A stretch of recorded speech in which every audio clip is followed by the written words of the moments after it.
नमस्कार बच्चों, मैं राजेश कुमार मीणा, सहायक आचार्य इतिहास, राजकीय महाविद्यालय अटरू 12। बच्चों, आज हम बीए पार्ट 3 के पेपर आधुनिक भारत के टॉपिक ब्रिटिश प्रांतों में भू राजस्व व्यवस्था के बारे में अध्ययन करेंगे। ब्रिटिश प्रांतों में भू राजस्व व्यवस्था या भू राजस्व बंदोबस्त 3 प्रकार का था। जमींदारी व्यवस्था या स्थायी बंदोबस्त, ये पहला था। दूसरा था रैयतवाड़ी बंदोबस्त और तीसरा था महलवाड़ी बंदोबस्त।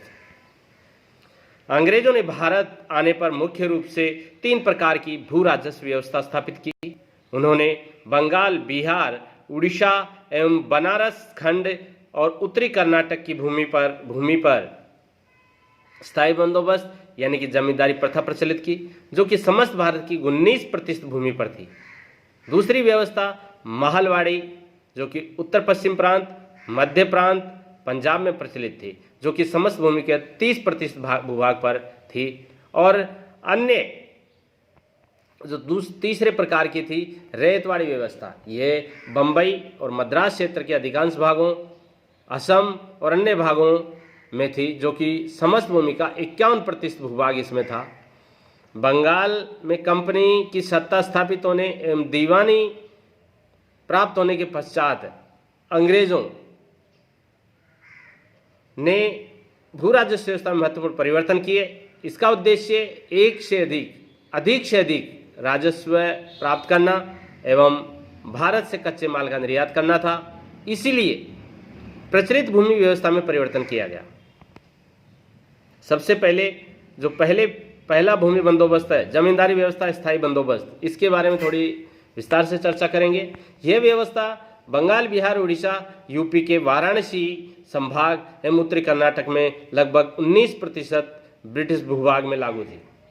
इस व्यवस्था के अनुसार जमींदारों के एक वर्ग को भूस्वामी का दर्जा दिया गया, यानी जमींदार भूमि का मालिक होता था। ये भूस्वामी निश्चित भू राजस्व का 10% तक स्वयं के निर्वाह हेतु रखकर शेष अंग्रेजी कोष में जमा करा देता था। प्रारंभ में ये अस्थायी व्यवस्था थी। 1793 में इसे स्थायी व्यवस्था बना दिया गया और इसे स्थायी बंदोबस्त कहा गया। इसके अनुसार किसान से लिए जाने वाले राजस्व को जमींदारों की इच्छा पर छोड़ दिया गया। अतः जमींदारों ने किसान का शोषण व अपनी मनमानी प्रारंभ कर दी। ब्रिटिश शासन में लघु पूंजीपति बन गए।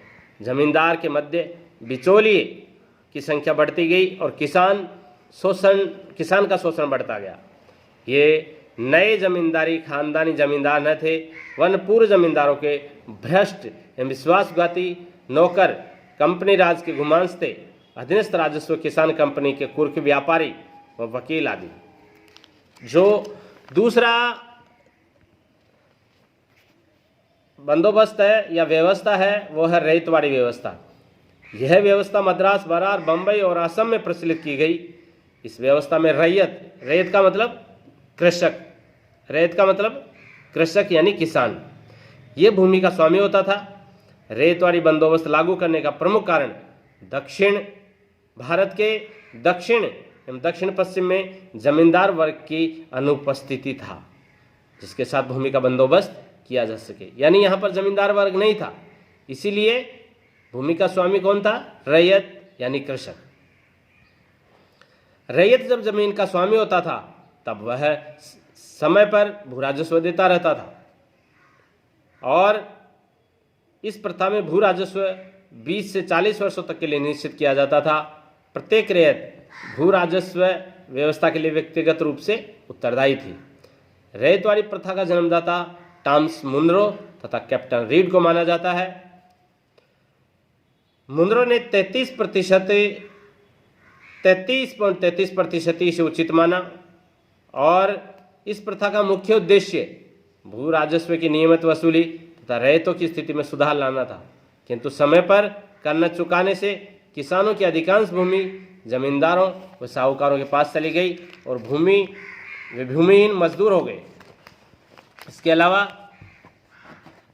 इस व्यवस्था की सबसे दुखद बात यह रही कि ये लगान वसूलने वाले अधिकारी लगान वसूलने में क्रूर और अमान्य उपायों का सहारा लेने लगे। तीसरी व्यवस्था है महलवाड़ी व्यवस्था।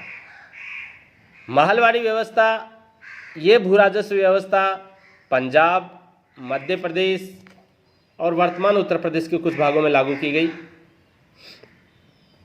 महलवाड़ी व्यवस्था के अनुसार भूमि कर की इकाई कृषक का खेत नहीं अपितु ग्राम अथवा महल होती थी, इसलिए इसका नाम महलवाड़ी व्यवस्था पड़ा। और महल का तात्पर्य जागीर से था। इसमें भू राजस्व के बारे में समझौता किसी जमींदार या रैयत के साथ न होकर गांव के सभी पट्टेदारों के साथ किया जाता था। भू राजस्व निश्चित करते समय तमाम गांव की भूमि नापी जाती थी। भू राजस्व देने की जिम्मेदारी संपूर्ण महल की होती थी। पंजाब में संशोधित महलवाड़ी प्रथा लागू की गई, जिसे ग्राम व्यवस्था भी कहा गया। उत्तरी भारत में ब्रिटिश शासन से पूर्व भू राजस्व से प्राप्त राशि 135 लाख रुपए थी, जो शासन के तीसरे वर्ष बढ़कर 168 लाख रुपए हो गई। इस प्रकार अंग्रेजों द्वारा प्रचलित तीनों व्यवस्थाएं भारत की परंपरागत प्रथाओं के प्रतिकूल थी। जमींदारी, जिसे स्थायी बंदोबस्त कहा गया, यह प्रथा इंग्लैंड में प्रचलित सामंतवादी प्रथा। रैयतवाड़ी फ्रांस में प्रचलित कृषक स्वामित्व और महलवाड़ी भारतीय आर्थिक समुदाय की नकल मात्र थी। वस्तुतः भारतीय कृषकों को उनकी जड़ों से उखाड़ फेंकने का प्रयास था। धन्यवाद।